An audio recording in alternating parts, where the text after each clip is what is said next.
오늘 시간에는 창세기 강의 157번째 시간입니다. 하나님의 섭리를 믿은 요셉 신앙의 아름다운 승리라는 제목으로 함께 말씀의 은혜를 나누기를 원합니다. 우리는 하나님의 섭리라는 말을 종종 사용합니다. 하나님의 섭리라는 말을 깨닫기까지는 상당한 많은 시간을 우리가 보내야 되죠. 그리고 하나님의 섭리라는 것을 깨달으려면 그 신앙이 얼마나 좋아야 될지 몰라요. 하나님의 섭리를 모르면 짜증, 원망, 불평으로 계속 점철될 거거든요. 내 입이 짜증, 원망, 불평에서 벗어나 하나님의 뜻이 있고 나를 위한 하나님 배려가 있다, 이 생각하면 벌써 하나님의 섭리에 들어오게 된 거예요. 하나님의 섭리에 들어와야 이 사람이 천국 가지. 하나님의 섭리에 아직 못 들어오고 당면한 환경 가운데 늘 불평과 불만과 원망과 짜증으로 내 인생은 왜 이렇게 꼬였냐 맨날 이렇게만 살면 그것이 하나님의 섭리인데 그걸 깨닫지 못하면 결국에 불평하다가 그 죄 짓다가 원망 불평하다가 원망 불평의 영과 살다가 지옥 가는 거예요. 근데 그 시간적인 그 어떤 그 시간이 많이 흘러야 돼요. 그 인생의 경륜도 깨달아야 되고 많은 걸 깨달아야 되는 거죠. 그래서 이 하나님의 섭리라는 것을 우리가 말하는데, 섭리라는 뜻이 무엇이고 그 섭리에 하나님의 섭리의 가장 대표적인 사례가 오늘 본문 말씀이에요. 성경 66권의 가운데 하나님의 섭리다라고 말하는 몇 가지가 더 있어요. 물론 다 섭리겠지만 그러나 뚜렷하게 이것이 하나님의 섭리다. 그 섭리라는 말이 오늘 8절이에요. 8절. 7절 8절입니다. 7절 8절. 7절 8절을 바로 하나님의 섭리라고 하는 거예요. 자, 7절 8절 한번 읽어볼까요? 시작. 하나님이 큰 구원으로 당신들의 생명을 보존하고 당신들의 후손을 세상에 두시려고 나를 당신들보다 먼저 보내셨나니 그런즉 나를 이리로 보낸 이는 당신들이 아니요 하나님이시라. 하나님이 나를 바로에게 아버지로 삼으시고 그 온 집의 주로 삼으시고 애굽 온 땅의 통치자로 삼으셨나이다. 지금 이렇게 된 것은 하나님이 당신의 어떤 뜻을 이루기 위하여 행한 일이었다라고 고백하는 거예요. 내가 애굽 온 땅의 통치자가 된 것은 잘 먹고 잘 살라고 그랬냐? 인생 성공해서 떵떵거리고 살라고 그랬냐? 그거 아니에요. 그거 아니라고. 지금 내가 이 자리에 이렇게 있게 된 것은, 지금 여기에 있게 된 것은 하나님께서 당신의 어떤 뜻을 이루시기 위하여 나를 배려하고 나를 미리 보낸 것이고 나를 어떤 게 과정을 이런 것을 겪게 만드셨다라는 거예요. 이것은 처음부터 끝까지 하나님이 다 하고 있는 거예요. 내가 그래서 이렇게 됐다, 이거 아니라고. 이거 아니라고. 이 사람은 지금 아주 교만한 사람이에요. 그게 아니라고. 하나님의 거기에 원대한 뜻이 거기에 있다라는 것을 정확하게 해서 내가 애굽의 온 땅의 주가 되고 애굽 온 땅의 통치자가 되고 그 집의 주가 되고 그 집의 아버지까지 했다. 아버지라는 것은 물어보는 대상이잖아요. 왕도 어떻게 정리하면 좋을까요? 물어봤다는 거 아니에요? 그 지도를 받았다는 거 아닙니까? 그렇게 된 것이, 지금 이렇게 된 것이 내 영리, 내 어떤 인생의 영달, 멋지게 인생 그냥 쭉 편한 인생 살게 하려고 그렇게 한 게 아니라는 거예요. 그렇게 한 게 아니라는 거예요. 형들의 입장에 봤을 때는 형들은 자기를 팔았잖아요. 너무나 고통스러운 세월이 있었잖아요. 13년에다 다시 7년이 더 지나가서 20년이라는 세월에 지금 세월이 지났잖아요. 근데 그 20년의 세월 가운데 13년은 그냥 계속 추락하는 거지 않습니까? 노예로 추락했다가 죄수로 추락했잖아요. 추락을 계속 하고 있었다고. 자기 인생을 우리가 이런 설교를 한 번씩 들어보게 되면 인생이 추락하고 있어, 자기는 지금 노예로 팔리고 있는가, 자기가 지금 감옥에 들어가 있는가를 보면서도 실망하지 않는 거예요. 하나님의 섭리를 알면. 이게 하나님의 섭리라는 것을 정확히 깨닫게 되면은 고난이 고난으로 절대 여겨지지 않아요. 내게 억울한 일이 억울한 일로 느껴지지 않는다니까요. 요셉은 단 한 번도 그것을 억울한 일이었다, 이를 부득부득 하면 내가 나가면 좋은 인연을 좌우지간 내가 반드시 요랑 돼버린다, 저 보디발에 쳐 내가 너 때문에 이런 내가 고생을 한다. 이런 생각을 안 가졌다니까요. 안 가졌어. 하나님의 섭리를 정확하게 믿는 신앙을 가졌다는 거죠. 그러면 이 섭리라는 말은 무슨 말일까요? 한자로 보게 되면 섭리는 이게 선수자죠. 선수의 변에다가 귀자가 3개가 달렸어요. 귀자를 3개 써놨다고. 그러니까 섭리라는 것은 어떤 손길을 말하는 거예요. 어떤 손길인데 천천히 들어보니까 그거였구나. 귀를 3개나 넣었다니까요.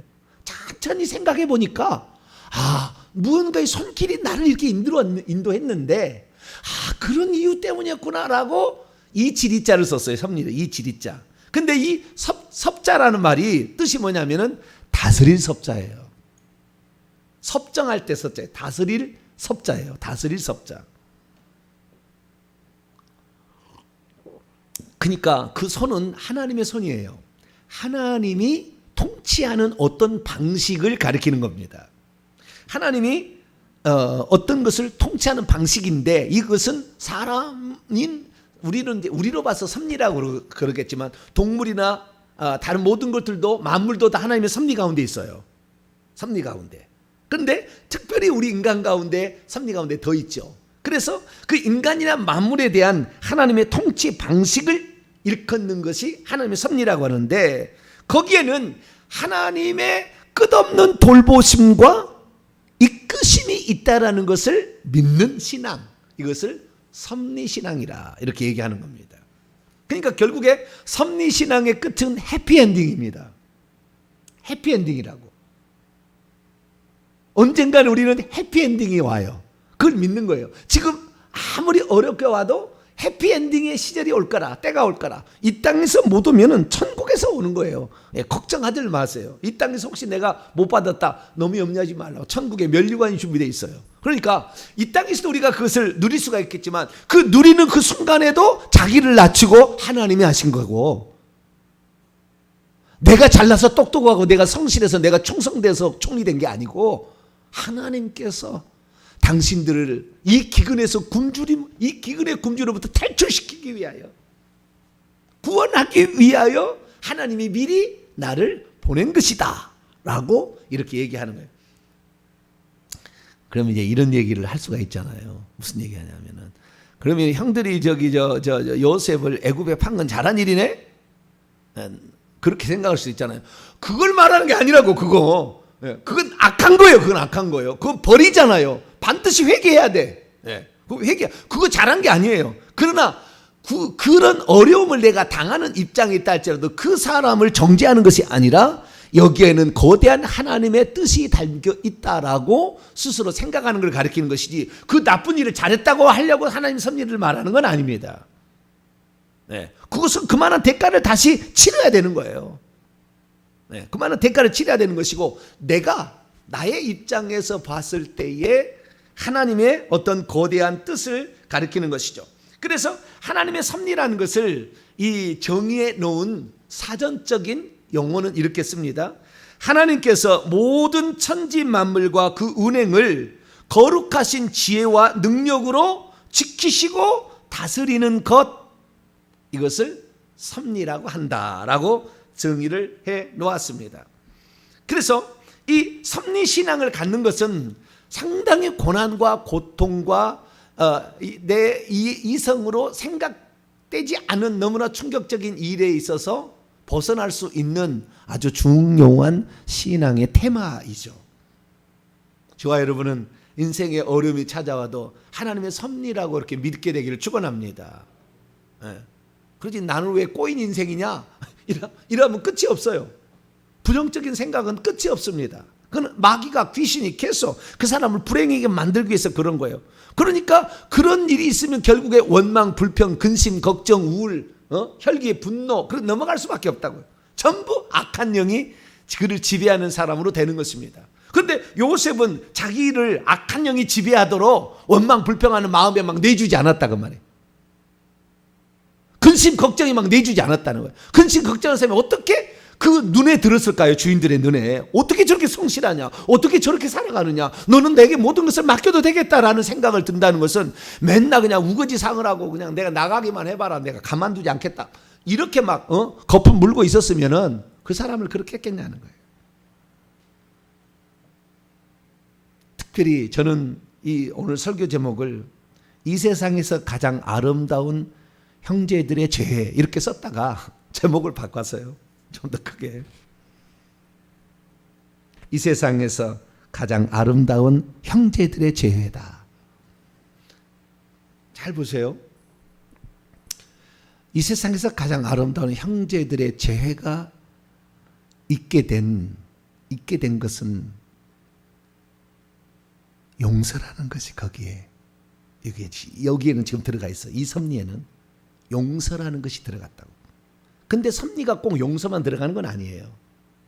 여기에는 용서라는 게 들어가 있어요. 어떤 것은 용서를 해줘야 돼요. 그렇지 않으면 우리는 하나님의 완전한 그 인도하심에 내가 들어가지 못할 수가 있어요. 용서를 하고 있으면. 또 다른 섭리를 하나 제가 얘기를 해볼게요. 그것은 에스더 왕비를 생각해 볼 수 있습니다. 에스더 왕비. 에스더 왕비. 에스더는 포로로 잡혀간 바벨론 포로로 잡혀간 그 후손의 메대의 아하수에로 왕, 바벨론을 멸망시킨 다음의 나라죠. 페르시아 나라의 그 어떤 국소 민족이죠. 이렇게 와서 포로로 살아서 거기에서 살고 있는 국소 민족인데 유다인들이죠. 그게 하나 있는데 아버지가 일찍 죽었어요. 아비하일이라는 사람이 있는데 일찍 죽었어요. 그래서 그의 삼촌 모르드게가 자기를 그나마 그래도 조카인데 딸처럼 이렇게 키워줬어요. 모르드게가. 근데 모르드게가 참 잘 가르쳤나 봐요. 신앙을 어릴 때부터. 그런데 어떻게 하다 보니까 왕이 와스티가 폐위가 당하고 사람들 안에 그 왕의 왕비를 구한다는 방을 보고 이 에스더를 보냈는데 에스더가 예뻤나 봐요. 그래가지고 왕의 총애를 입고 그 많은 경선을 통과해서 결국에 왕비의 간택이 되고 그래서 왕비의 자리에 이르게 됩니다. 에스더가. 근데 나중에 그 왕의 그 제2인자가 하만이라는 사람이 있는데 이 총리죠, 이 장면이. 하만이라는 사람이 있었는데 이 하만이라는 사람이 이 모르드게를 눈에 가시로 생각하는 거예요. 눈에 가시로 늘. 근데 이 모르드게는 다 생략하고 시간이 없고 생략하고 모르드게하고 좌우지간 하만하고는 이게 안 좋은 거예요. 그래서 하만이 모르드게를 죽이려고 작정을 하는 겁니다. 그런데 하나님께서는 죽이려고 하면 모르드게를 무슨 공을 발견해 가지고 무슨 이렇게 계속 올리는 거예요. 하나님이.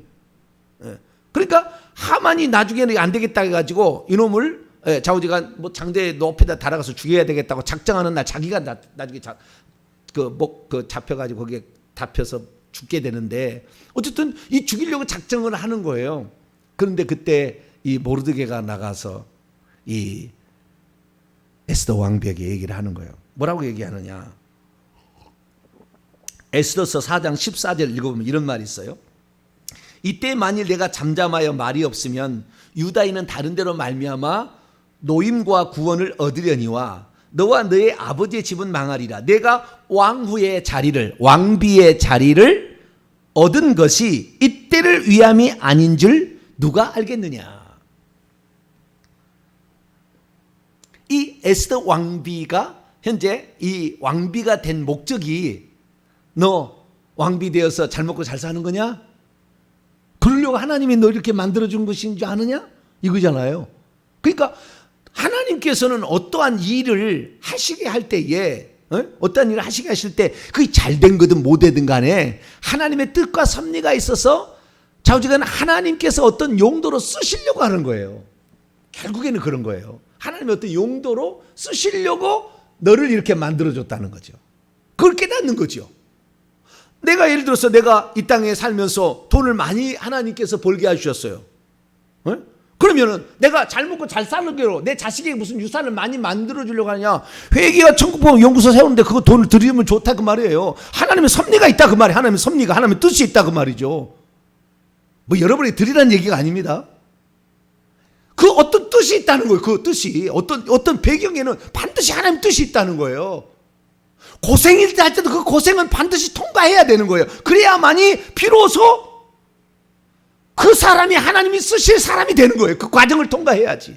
그 고난이라는 거, 그 죽음의 위기라는 거, 그 어마어마한 세월 아무것도 응답이 떨어지지 아니하고 내게는 하나님이 듣지도 않는다라는 그 기도의 그 터널 같은 그 어둠의 시간을 통과해야 그렇게 그 사람이 하나님을 쓰신다. 그러면 왜? 고난이 닥쳐와도 그는 나중에 그가 하나님 쓸 때 고난이 닥쳐도 절대 흔들리지 않을거든. 그 사람은 아무리 어려움이 와도 그 사람은 흔들리지 않을 거야. 그런 고통을 통과하면서 신실한 하나님의 신앙을 고백을 해야만이 비로소 되기 때문에, 그러니까 그런 과정과 역경을 거기다 집어넣은 거 아니야 하나님께서.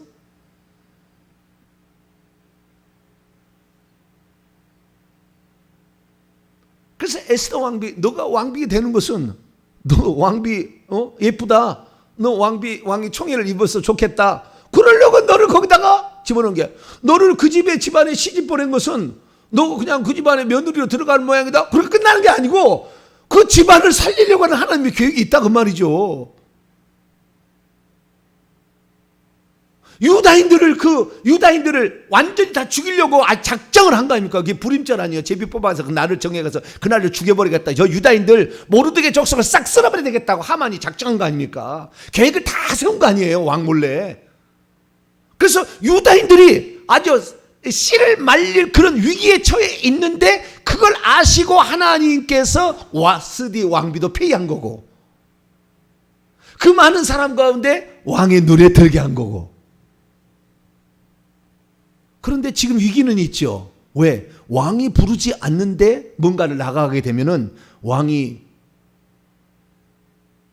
한마디만 탁 해버리면 죽여버리는 거 아니에요? 왜?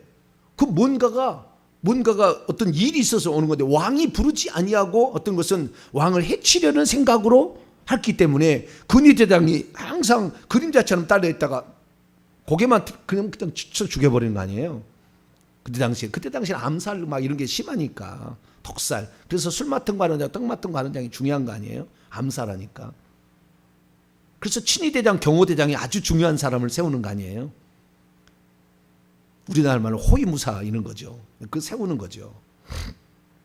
그런데 왕이 부르지 않는데 나가는 것이 과연 내가 살 수 있을까?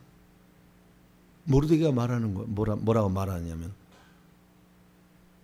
너가 지금 안 나가면은 너는 살 수 있겠지만 너와 너희 아비 집을 향하여 하나님이 계획한 뜻은 없으니까 너희 집은 영원히 파멸이다.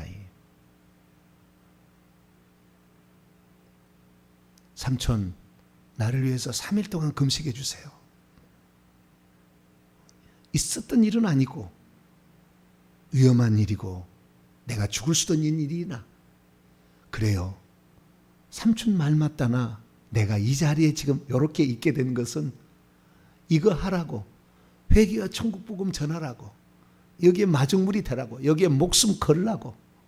이 시대 가운데 오늘도 어제도 언제만은 수많은 사람들이 연락 온다는 거예요. 제가 이제 연락을 안 받아, 하도 많아가지고 연락 안 받는데 저희 집사람 연락이 오는 거예요. 그들이 무슨 생각을 하는 줄 아세요? 그 교회 한번 가서 나 예배 드려봤으면 좋겠다예요. 지금 이 설교를 듣는 사람들이 보잘것없지 않은, 우리는 보잘것없는데도 그 설교를 통해서 하나님을 알고 회개의 진짜 중요성을 아는 사람이 그 교회 가서 나 한번 예배 드려봤으면 좋겠다. 이것이 소망이라니까요. 멀리 떨어져 있어서 못 오지만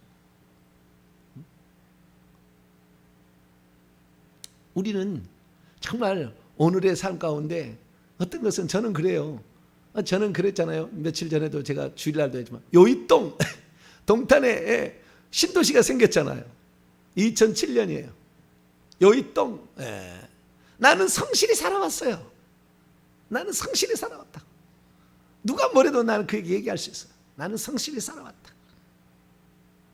성실히 살아왔는데 그래서 요이동 동시에 같이 출발하면 나는 경쟁력에서 경쟁력이 있다 나는 생각했어. 나는 그 생각했어. 근데 만약에 그때 성공해가지고 갔으면 이거 과연 회개 복음을 내가 알았을까? 회개와 이 천국 복음을 과연 내가 터득할 수 있었을까? 나의 잘난 맛으로 살겠지. 물론 성실하게는 살았을 거예요. 그러나 모든 사람의 그 인생을 뒤흔들어 놓는 이 설교를 듣고 한번 들으면은 이게 그냥 그게 믿어진대. 이게 믿어진대요. 이 설교를 들으면 이게 진짜라고 믿어진다는 거예요. 이게 얼마나 지금 이 비대면 시대의 유튜브 설교를 얼마나 많은 사람을 들을 수가 있어요. 이게 참말로 믿어진다는 거예요. 그래, 내 인생의 문제, 모든 문제가 이렇기 때문에 지금까지 꼬였구나. 그리고 6개월을 회개하고 160번을 회개균을 회개하니까 결과가 나타나는 거예요. 결과가. 우리가 안 해서 그런 거지. 그래서 이 모든 삶에 어쩌면은 막막할 수도 있고요. 여기서 과연 내가 벗어날 수 있을까? 내가 과연 여기서 벗어날 수 있을까? 이 침체와 이 늪에서 나는 과연 벗어날 수 있을까? 근데 그게 없었다고 한다면 하나님의 뜻을 발견하지 않을 수 있어요. 그런 환경 속에서 하나님의 선한 뜻이 있고 나를 통해서 하나님이 뭔가 이루시려고 하는 계획이 가정에도 있고 교회도 있고 나라 민족에도 있고 공동체도 있다라는 것을 말해주는 거죠. 그래서 이 에스더 왕비는 자기를 위해서 금식하게 해달라 이렇게 하고 왕에게 나가는데 왕이 금호를 내미는 거에 오니까 오 예쁜 우리 왕비여.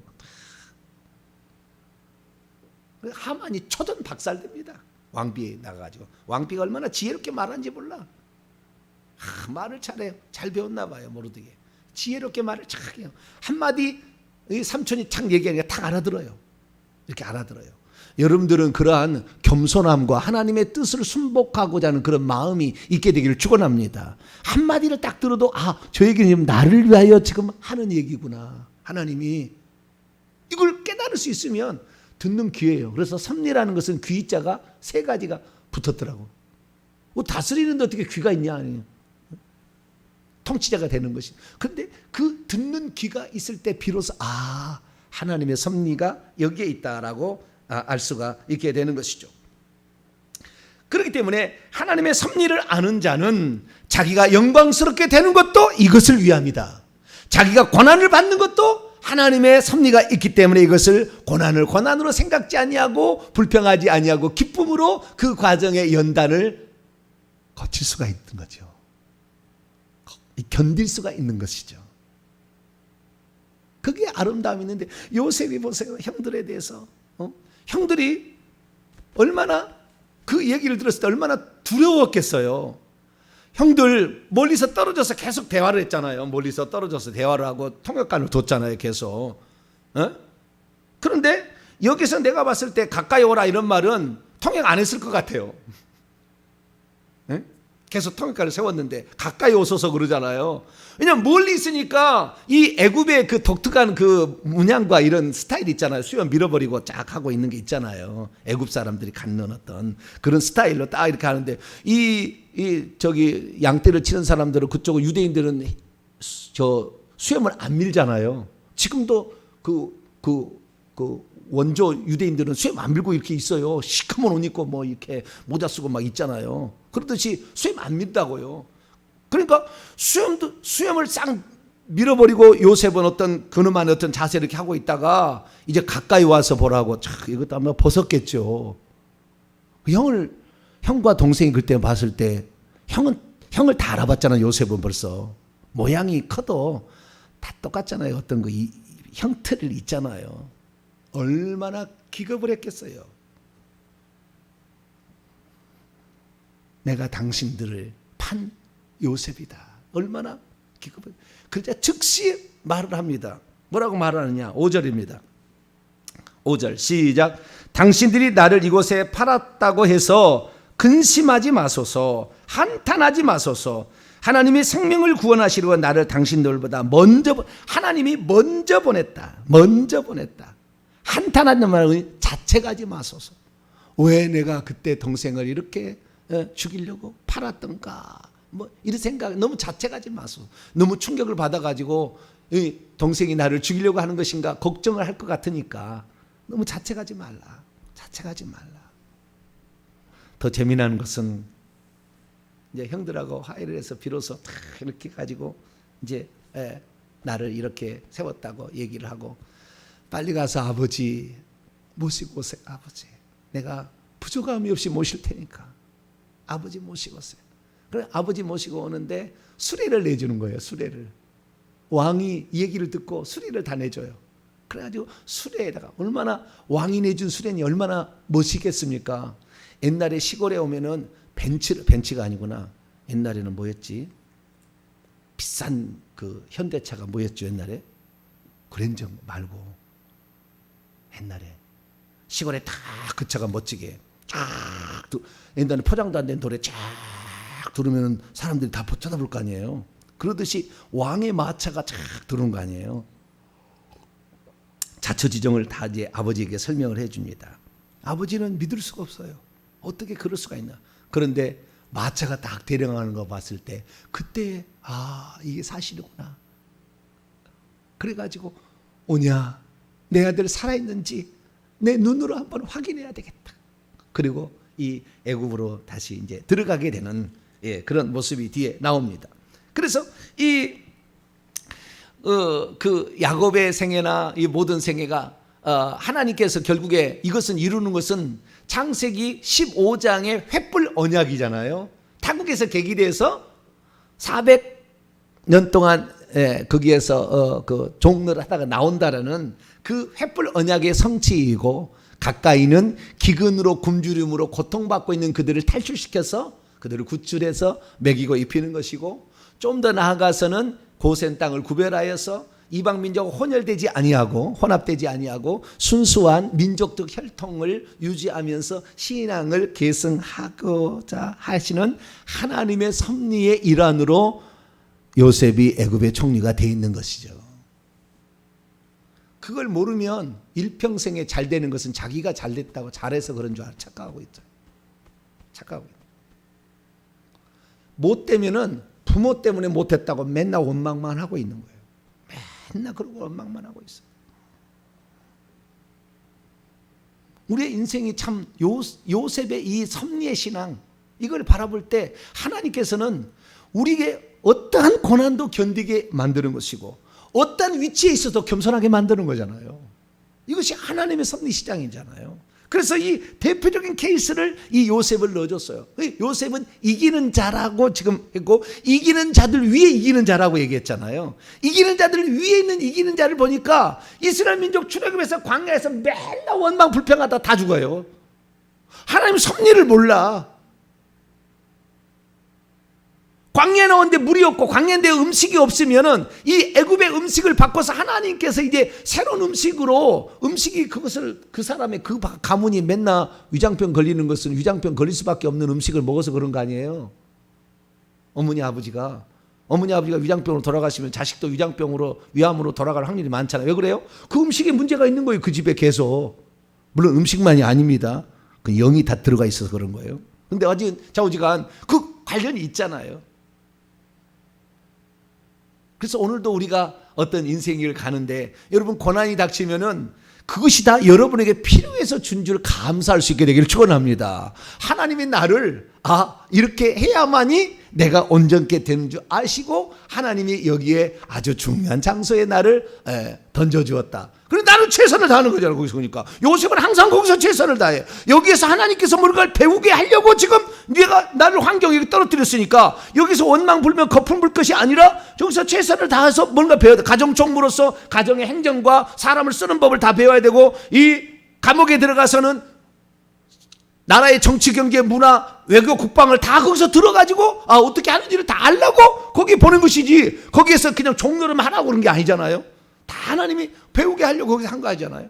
그래서 저와 여러분은 어려운 일이 찾아와도, 고난이 와도, 내게 다른보다 더 좋지 않은 환경이 있어도 하나님의 이것이 내가 비로소 하나님의 사람이 온전케 되게 하기 위한, 누군가를 살리기 위한 누군가를 구원하기 위한, 누군가를 잘되기 위한, 누군가를 위하여 하나님이 나를 이렇게 배려한 것이다. 할렐루야. 그렇게 생각하고 가시기를 바랍니다. 마지막으로 한마디 더 하면 룻이라는 여인도 있어요. 룻. 이것도 하나님의 섭리의 일종인데요. 룻이라는 여인이 자기 동네에 누가 왔잖아요. 엘리멜렉이 왔잖아요. 말론과 기련이라는 두 아들을 데리고 나오미라는 부인을 데리고 왔어요. 그래서 어떻게 해서 결혼했어요. 맞아가지고 룻이라는 여인이 말론하고 결혼을 했는데 시아버지도 죽고 자기 남편도 죽고 그래가지고 나중에는 이제 자기 동서는 오르반데 여자만 셋 남았어요.